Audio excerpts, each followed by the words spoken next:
Welcome to Let's Talk About That, the show about the show. I'm Stevie, and Buffalo, Buffalo, Buffalo, Buffalo, Buffalo, Buffalo, Buffalo, Buffalo. This week's guests were last week's guests. Please welcome Rhett and Link. Woo! Woo! Welcome, gentlemen.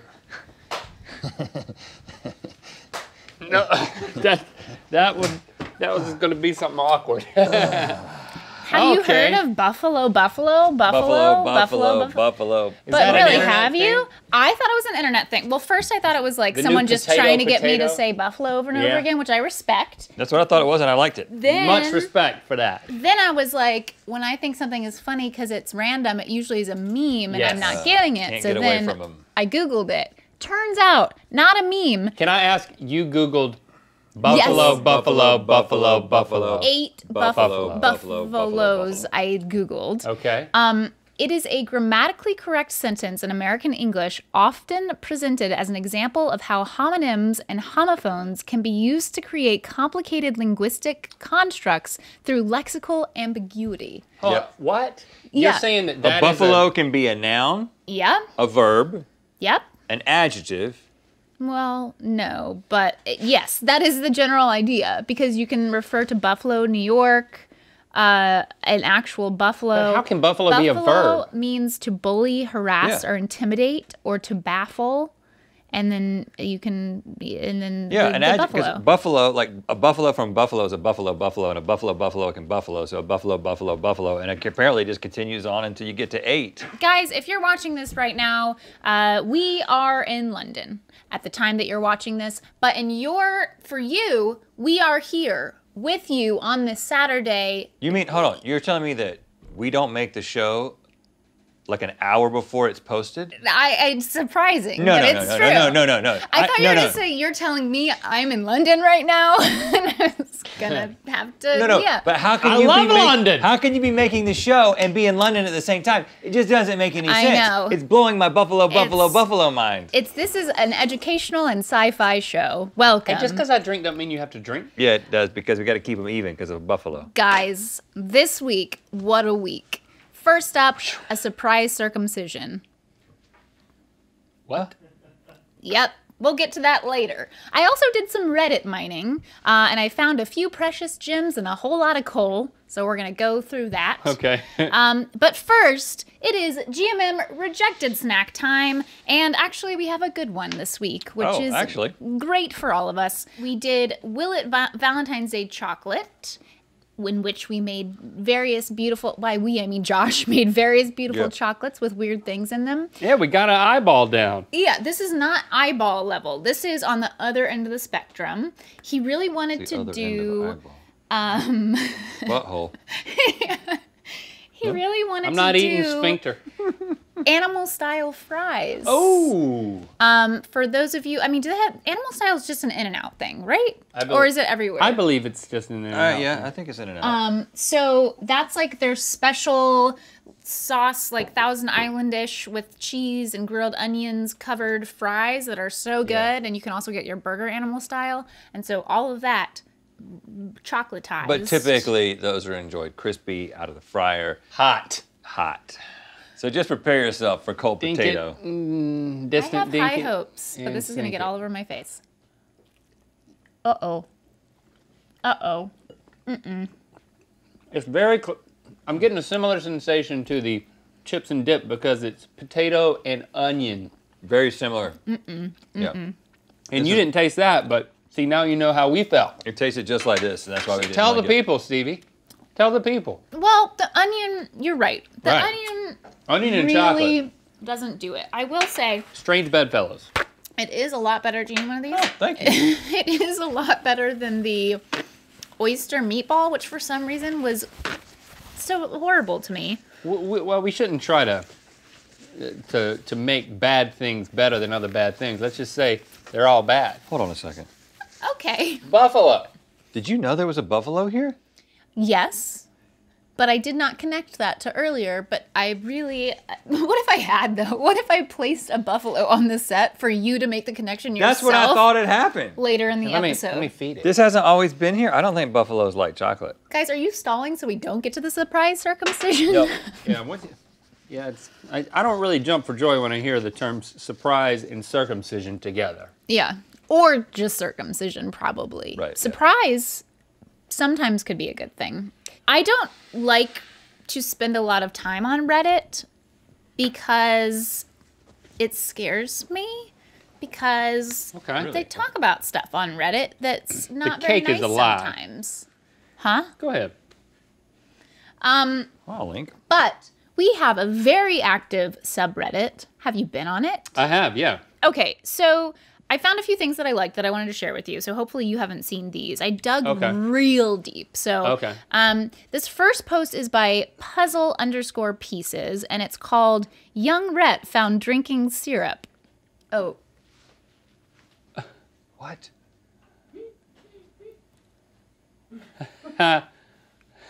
It is crazy how much that looks like you. That could totally be me as a youngster. I dress up like an elf all the time and drink in the Walmart. He's just drinking syrup. It looks a lot like lox of syrup. It really looks like you and your son. Yeah, don't bring the bottle down, son, if you want to keep up the illusion. But there's a post that's just GMM stats. GMM statistics is what it's called. It's a post by Novocaine96. And Novocaine96 is a cataloger of all things GMM. Yes. So there's a bunch of different Google Docs that you go into and see like a wide variety of details about the show. It's really insanely detailed. The sheet that we're looking at right now is every single time you've ever played a game on the show and who won and who lost. This is really interesting. Thank you. Super interesting, because sometimes you just think like, I don't know. I have no idea how I would guess this. Somebody has done the work. And you know what the data shows, surprisingly, is that it's pretty even. Yeah. Wait. What? Because you can see from way over there? Or because you've seen this before? I'm just lying. I'm just kind of like wishing that you're right. It was even. Do you run all of Reddit? Did you make all these posts? Oh, is it really? I was making a joke. No. I felt sure that I didn't win. I can't read those numbers. It just looks like they're both in the 50s, which means it's pretty even. It's a little weird because one section says RNL compete against each other with guests, and the other section says RNL play game to each other with guests. So it's a little, I was a little confused by that, but essentially the percentages are fairly close because in one column it says Rhett wins 46%, Link wins 31%, and then a tie 22% of the time. And the other thing says Rhett wins 59%, Link wins 56%. So, I mean, it's not as skewed as you would think. I was making a joke, assuming that I was a loser most of the time. Well, you shouldn't assume that about yourself, Link. And the data has bared that out. Yeah. I actually would. Borne out. If you had asked me to guess the reality, I would have said that it was somewhere in a very even split. I think there are some games in particular, like the dart game, that you've got a bad losing record. But I think that there's a lot of games where you've got a little bit of an edge. Imagine how the record would be if I actually tried. Oh, okay. All right. Watch out, son. But I wanted to bring up the score sheet specifically because people take the games that we play so seriously that I, as the announcer of the scores, oftentimes am thrown under the bus if I do not make the right call on whatever answer it is. Right. As you know, we are all coming up with a score, and I'm just voicing it, but it's fine. But there was one particular episode where I was really peeved about it. Peeved, huh? I was just pissed right off about it. And that was in the Craziest Game Show Answers episode, where I was Stevie Harvey. Now, in the episode, there was a question that you both got wrong, and then I tried to explain to you why you got it wrong, and here's that clip. At Sir Irving's knighting, the queen slipped with her sword, so instead of being knighted, Sir Irving was blanked. Castrated him for the win. I didn't go quite as far. I just said he got circumcised. Oh, yeah. You really didn't go as far. Yeah.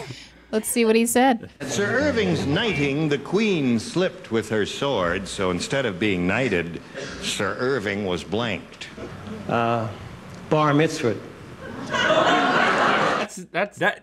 Hey. No, absolutely not. Hold on, Stevie. No, That's if right? you're circumcised, it's a bris, and I think he was trying to look for that, but he went with bar mitzvah instead of bris. Oh. Which I'm taking a negative point away from both Jewish of or you something? at this point. Yes, I'm Jewish Stevie Harvey. I like the clip ends and So disappointed. Well, just as a reminder, you were supposed to be guessing like what that he was gonna person was going to say that was like a crazy answer. Right.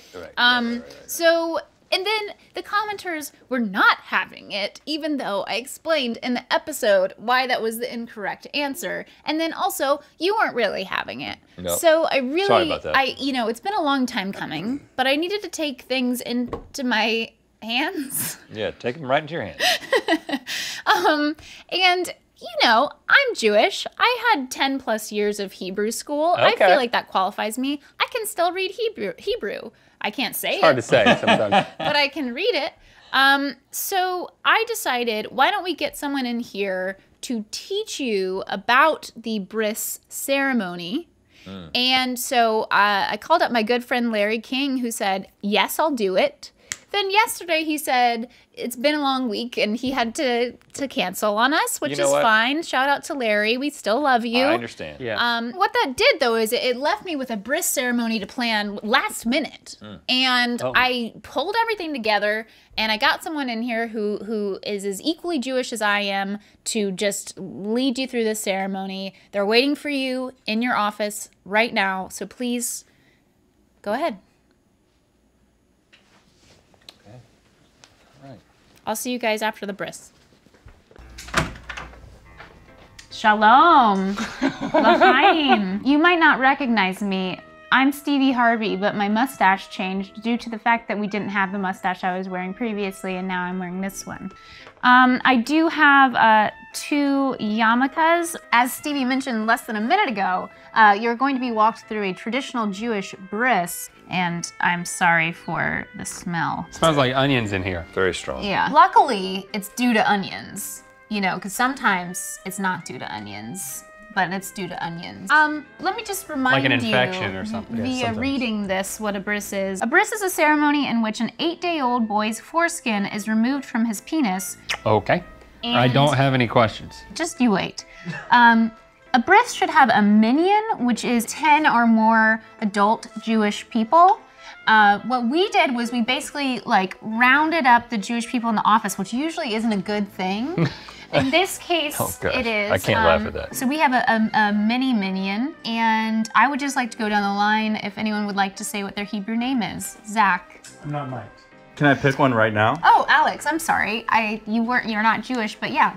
I'll go with Ralph. Yeah, that's good. The first step is that the baby is carried into the room where the circumcision will take place. It's a great honor to carry a baby to his bris, and it should be done by someone who is important to the parents. Oh, sorry, you're playing the parents. I'm sorry, I didn't. Oh. You are, in this instance, the parents. Now, because Flanagan did not want to be on camera today, David is the important person. But you know what, David, you are important. Oh gosh. I didn't think that Baby Secret had a penis. Well, That's the not after today. I'm trying to be very solemn and just respectful and not uneasy. Okay, thank you for letting me know. What you just saw is the baby being handed to the sandak, and being selected as the sandak is the highest honor one may receive, which is of course why we gave it to Alex, whose Hebrew name is Ralph. Now I am I'm playing the part of the moil, which is the person who is specially trained in circumcision. Now I will cut the penis.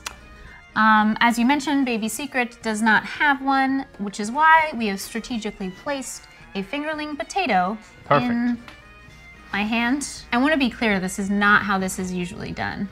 They usually don't take it and Detach it. And usually a special knife is used to cut the foreskin, but those knives are very expensive, which is why I will be using this carrot peeler. Okay. of course. So I gotta say I'm the least qualified to be approximating a penis with a fingerling potato. But what I imagine is happening is that this part right now is the part that I'm gonna shave. Yep. Just live your dream. And then, ooh, shiny. Why is this painful? Shiny. And what you wanna say is shiny 3 times. Gosh. Oh, gosh. Golly. Yep. Okay. You know, the interesting thing is that Orthodox Jews actually keep the foreskin. They put it in a jar, and then on the day that their sons get married, they give the jar to the new wife as a gift. Of course. That is a lie. Good. What you do is you feed it to... Oh, to feed it to Ralph? Well, there's some on the ground. There's foreskin on the ground. Do you know what? A year's good luck for me. I think you've got enough. Because this is a potato, it doesn't have any blood, so what we did was got a little bit of ketchup in a small packet. Is it open? Oh, wrong end. But why does there why does there have to be blood? Now I have to clean the blood from the wound, and so I'm going to use gauze to do that. Thank you. So I'm going to just wrap this baby up. Now after your penis is wrapped, you're gonna wanna sprinkle a little cumin on it for a little added flavor. Yep, done that before. Yep. Okay. Adding some cumin to it is a funny joke. Yep. It doesn't actually happen. Now we will turn to this page. This is it. You know what? I've never been to one of these before, but you know, I think I'll do it more often. Yeah. So after you have your flavored wrapped penis, what you're gonna wanna do is pour some wine. May I just put this penis here? Yes. What is going on? Now, What? everyone cheers. The baby penis fell in the cumin. Okay, now we are going to not drink that. No, not yet. We're going to place a couple of drops of wine in the baby's mouth. Of course we are. Don't worry about the penis, it's gone now. Okay. Be careful, please. Okay, now the ceremony is over. Oh, thank goodness. I just want to make sure before we wrap this all up that you understand what a bris is now. You remove the potato penis.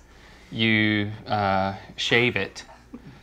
You coat it in cumin. Nope. No. First you add the blood.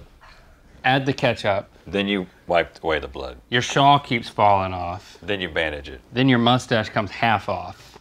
And then we get to drink wine and forget this ever happened. But we do get to keep the baby. The little drunk baby. Yes, that is what happened. So now it's time to eat the bagels. Oh, I thought you were going to say eat the baby, and that was not going to surprise me at all. L'chaim. L'chaim. Oh, I thought we were all gonna do it together. Hey guys, you can come back. How was that for you? It was quite the learning experience. Yeah. I'm scarred, thankfully, just emotionally. Oh, I was gonna say you're not the only one. We should have brought our baby back, but it's in a safe place. And you know what? We were talking about the In-N-Out animal fries earlier. It just occurred to me that I've seen they perform their circumcisions on their potatoes right there in front of everybody. Right. Yeah. As opposed to like McDonald's, they ship their potatoes pre-circumcised. Mm-hmm. That's why I like In-N-Out. It's very I'm fresh. a little bit lost. I'm lost on where you're going with this. Because you weren't there. Yeah. Can I just say, if it's not clear, did you know this was a comedy show?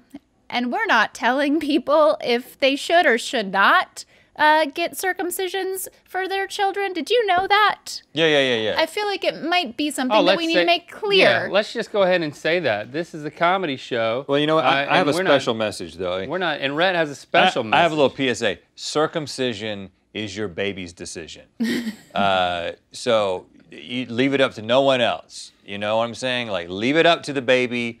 8 days in, at that point, they clearly have the ability to make the decision, and just look them in the eye and just hope you don't miss. Can I say something into a camera too? You probably should. Actually, we're not making any opinions about circumcision at all. Yeah. We're just having a little fun. Yep. It's true. And it's over. It is over. It is over, and that is when we say our closing line. Oh. Until next LTAT, keep on BYMB. FSO, I said that backwards or wrong or something. I am circumcised.